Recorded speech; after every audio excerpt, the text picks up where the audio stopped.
It's Bullseye. I'm Jesse Thorn. It's our annual Bullseye Holiday Spectacular this week. When the holidays roll around, we love to get some pertinent advice from our friends, the McElroy brothers. Justin, Travis, and Griffin are the hosts of the smash hit podcast, My Brother, and Me, right here at Maximum Fun.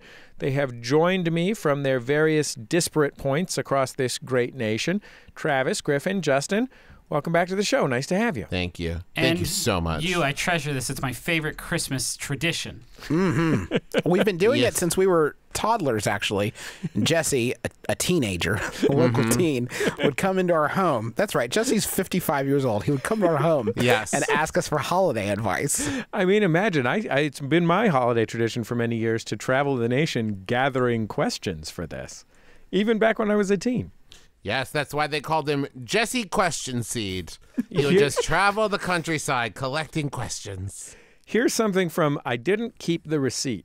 So, I got my boyfriend a Polaroid camera for Christmas, and it's already neatly wrapped and underneath the tree.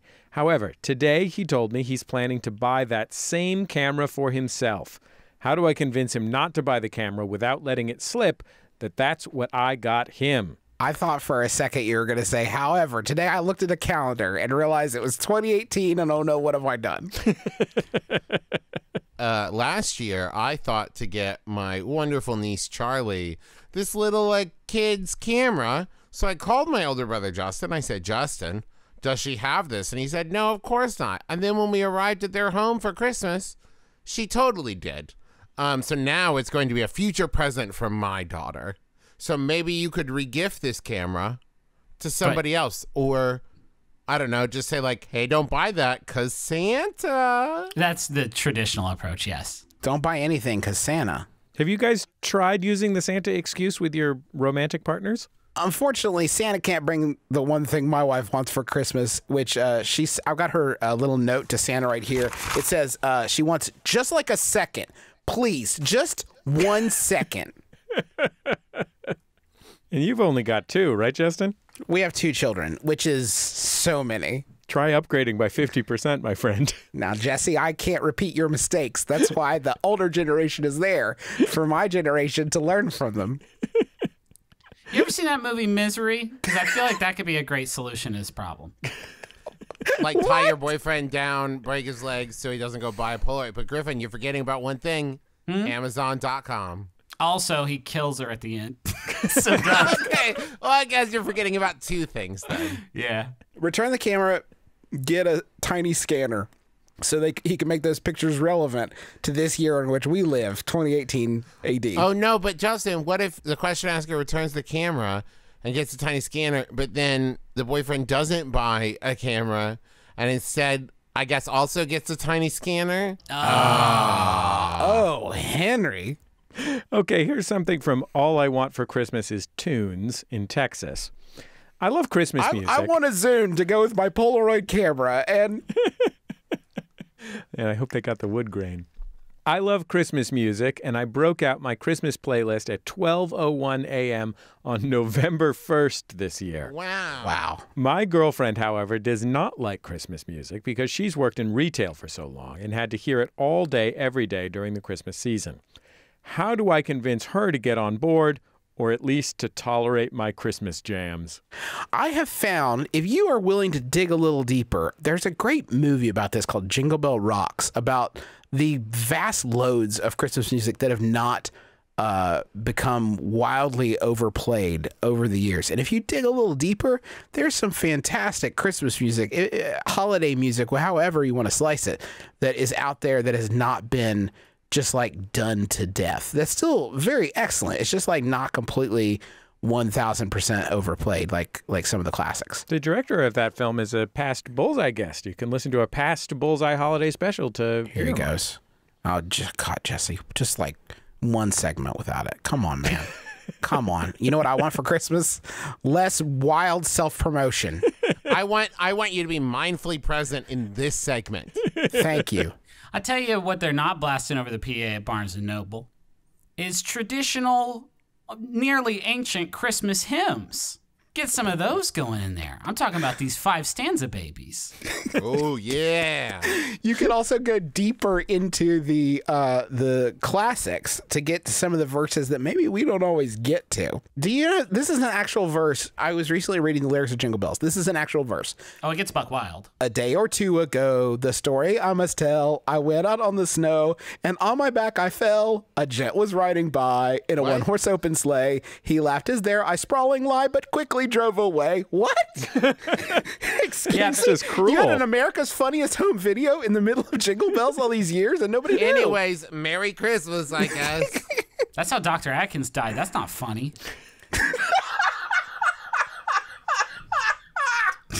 Apparently it is to Justin. It's kind of funny. Oh. Here's something from Santa's future stepson. Was Mommy really kissing Santa Claus, or was it just their partner dressed as Santa? Last year, I listened to the holiday classic I Saw Mommy Kissing Santa Claus and had a realization that the reason Daddy didn't see Mommy tickle Santa was because Daddy was Santa. When I brought my findings to my friends, they said I was wrong, and it really was Santa that Mommy had smooched above his beard so snowy white. Who is Mommy kissing? Is Santa real and a homewrecker, or is Mommy just into Santa play? Are they kidding? No, you can't say definitively whether Daddy is Santa, but I think we can all agree that Santa is Daddy. Thank you. Griffin has hit upon the possible third option here. Santa Claus is your dad. Yeah. In this song, this person figures out. I was saying it in the internet sex way, but yeah. In a sexual manner. In a sexual manner, that's possible. Santa's a major daddy. We can all agree on this. There's no argument here. I'm saying that maybe this song is from the perspective of a Fred Claus. Or an Arthur Christmas. Or an Arthur Christmas. Thank you, Travis, who finds out that he is, in fact, Santa's son. Oh, okay. Okay, here's the pitch. I call the movie I Saw Mommy Kissing Santa Claus.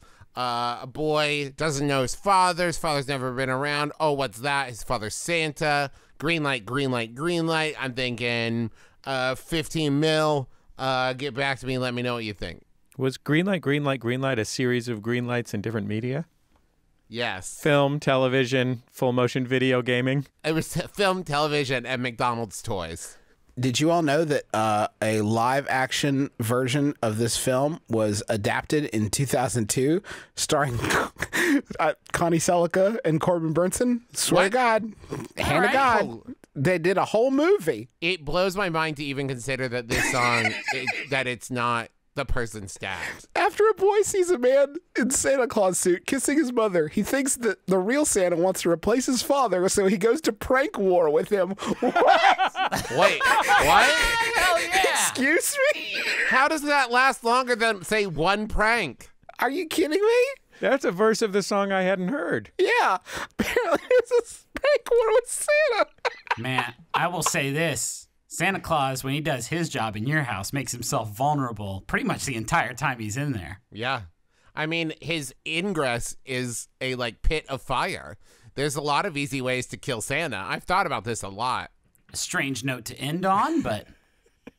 Here we are. Here's something from Distressed in D.C. Last year, when flying home, I was stopped at airport security because I had a wrapped gift in my carry-on bag. After being cleared as no threat to national security, I remarked to my girlfriend that it was weird they stopped me for that. She said, "Everyone knows you can't bring a wrapped gift through security." I disagree. My question is, why aren't wrapped gifts allowed? Surely they can still see through them with their X-ray machines. Emphasis mine. I'm not using lead-lined gift wrap. Please help me understand so I can put this behind me. Are they checking it?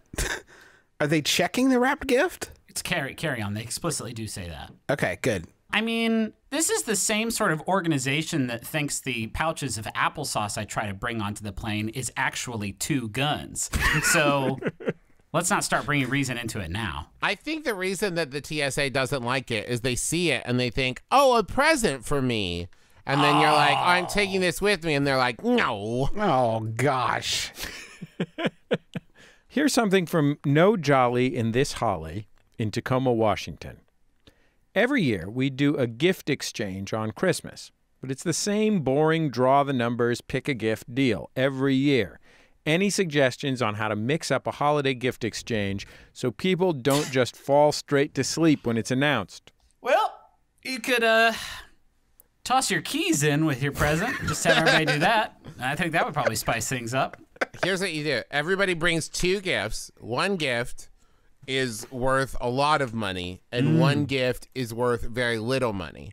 And then you build a big bonfire in the middle of the room, and everyone has to pick one of the gifts, and the other one, at random, gets thrown into the bonfire, and only the person who brought the presents knows. Oh, that's good. What about something with an element of danger? Ooh. What about a deadly creature, for example? Yeah, I mean, like that. What about just a fight to the death where, say, you have 30 people, and you only have 29 gifts?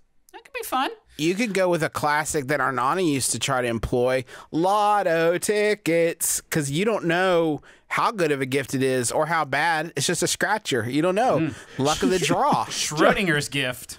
Justin, it sounded like you were trying to start a chant at a sporting event. Yeah, I didn't catch on Lotto though. tickets.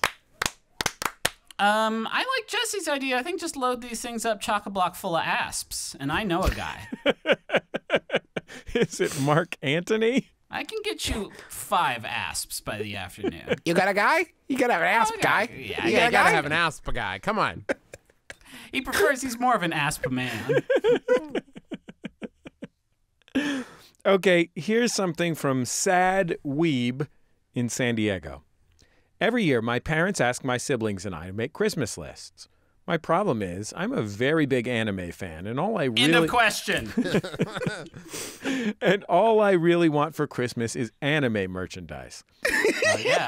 However, one year I put an anime figurine on my list. My mom just glanced at it and said, "You don't need that," and then didn't buy it. Boo! Boo, Mom. Ever since then, I keep putting figurines on my list in hopes of them getting it for me, but to no avail.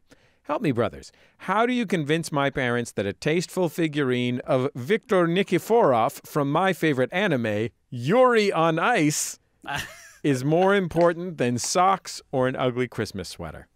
The title of that show is stylized with an exclamation point in there. And Jesse, I have to thank you for really voicing that. I'm a professional, Griffin.